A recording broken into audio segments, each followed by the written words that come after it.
Bismillahirrahmanirrahim. Assalamu alaikum. I hope you all are fine and staying safe and happy. I am your geography teacher, Miss Farheen, and I welcome you all to geography class. My dear students, let's quickly start today's lesson with an activity in which you will identify the landforms और तभी हम guess कर सकेंगे कि आज का lecture किस बारे में है.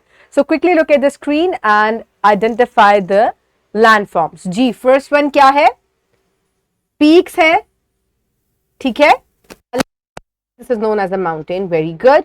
और अगर यही peaks जो है ये छोटी छोटी हो बिल्कुल, so these are known as hills. Very good. और दो mountains या hills के दरमियान जो आपको flat area नजर आता है, that is known as a valley. Very good.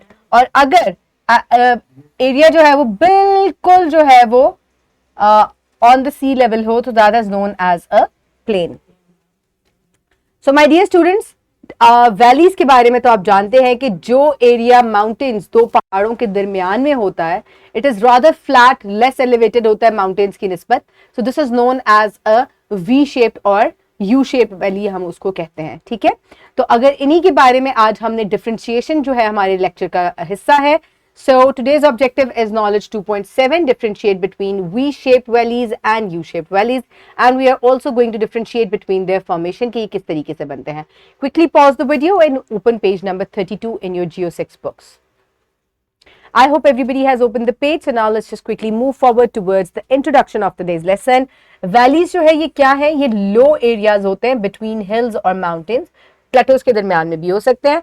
और ये टिपिकली जो है ये किस तरीके से बनते हैं, इनके दरमियान में जो है वो दरिया बह रहा होता है. ठीक है, और इनकी फॉर्मेशन जो है वो मेनली एरोजन और ग्लेशिएशन से होती है. ठीक है, अब ये दोनों जो हैं, इन दोनों एरोजन और ग्लेशिएशन की वजह से किस तरीके से वी शेप्ड और यू शेप्ड वैलीज बनती हैं. आपको यहाँ पे भी नजर आ रहा होगा, there is a V here. So इस तरीके से इनका नाम वी शेप्ड और यू शेप पड़ा. आज हमने इसी को डिस्कस करना है. तो सबसे पहले हम अगर वी शेप्ड वैली की बात करें, तो वी शेप्ड वैली उसकी फॉर्मेशन की बात करें, किस तरीके से बनती है? ये रिवर की वजह से बनती है. जब रिवर जो है वो पहाड़ों के अंदर से पानी पिघलने की वजह से बहना शुरू होते हैं, तो ये अपने साथ साथ मिट्टी जो है और पहाड़ों के पत्थर जो है उनको इरोड करते हुए, विदर करते हुए अपने साथ ले जाते हैं. यानी कि पहले ये पत्थर टूटते हैं, विदरिंग होती है, और फिर बहकर पानी के साथ चले जाते हैं तो इरोजन हो जाती है. ठीक है, so as rivers cut through the land they erode the soil and rock, creating steep sided narrow valleys that resemble the letter we.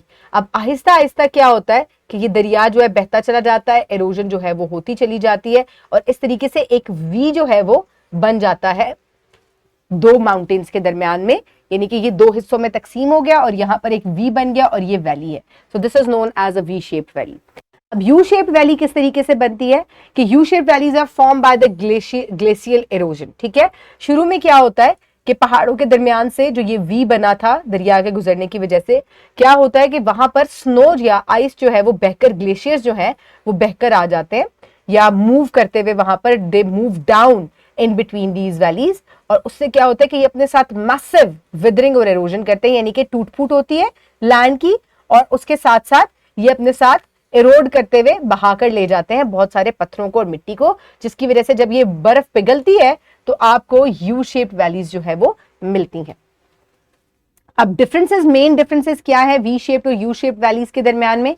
V shaped valleys जो है ये रिवर की एरोजन से बनती है, नैरो होती हैं और डीप होती हैं. यानी कि ये तंग होती हैं और डीप होती हैं, और इनकी साइड्स जो है वो बहुत ही ज्यादा स्टीप होती है. ठीक है, सो दिस इज ये माउंटेन हो गई और ये इसके दरमियान में एक वैली बन गई जो कि डीप है, तंग है, नैरो है, और साइड्स इसकी बहुत ही स्टीप है. अब अगर यू शेप्ड वैली की बात करें तो फॉर्म्ड बाय ग्लेशियल एरोजन. क्या होता है कि इसी माउंटेन्स के दरमियान में जब बहुत सारी आइस आ जाएगी तो पिघलने के बाद ये चौड़ी हो जाएगी. ठीक है, और क्या होगा, वाइड एंड डीप हो जाएगी, काफी ज्यादा चौड़ी और डीप हो जाएगी. Flat bottom with steep sides. अब इसका बॉटम जो है वो ज्यादा फ्लैट होगा. यहाँ पे आपने देखा था कि बॉटम फ्लैट नहीं था, बॉटम चौड़ा भी हो जाएगा और फ्लैट भी हो जाएगा, और साइड्स जो है इसकी भी स्टीप होंगी. सो अगर हम इसकी बात करें एग्जाम्पल्स की, तो शोग्रान वैली जो है it is an example of we shaped valley in Pakistan, और नलतल वैली जो है गिलगित बल्तिस्तान में it is an example of you shaped valley, ठीक है। तो विद इन पाकिस्तान आपको देखे किस तरीके से वी शेप्ड और यू शेप्ड वैलीज की एग्जांपल्स भी मिल गए। सो दोनों जो है वो इरोजन की वजह से ही बनती हैं। और ग्लेशिएशन क्या होती है कि जब ग्लेशियर जो है वो मूव करता हुआ आ जाता है और अपने साथ बहुत ज्यादा इरोजन करके लेके जाता है, तो इस तरीके से ग्लेशिएशन होती है और उसकी वजह से यू शेप्ड वैलीज बनती हैं। For practice you can download this worksheet from the description box below this video और you can get it in print from bio teacher. Pause the video and quickly finish the worksheet. I hope everybody has finished the worksheet. For your homework, you will complete MCQ number 3 and you will complete exercise B question number 4 and exercise C question number 4. So this will be your homework, and the conclusion of today's lecture is that कि दोनों ही values जो है वो erosion और किससे बनती हैं, erosion या विदरिंग से बनती हैं। एक जो है वो रिवर इरोजन से बनता है और दूसरा जो है वो ग्लेशिएशन से बनती है। और आज आपने इसी तरीके से फॉर्मेशन की बेस पे, कैरेक्टरिस्टिक्स की बेस पे आपने डिफरेंशिएट किया between U shaped and V shaped valleys. I hope you have enjoyed today's lecture. Keep everybody around you safe. Have a good day. Thank you so much and Allah Hafiz.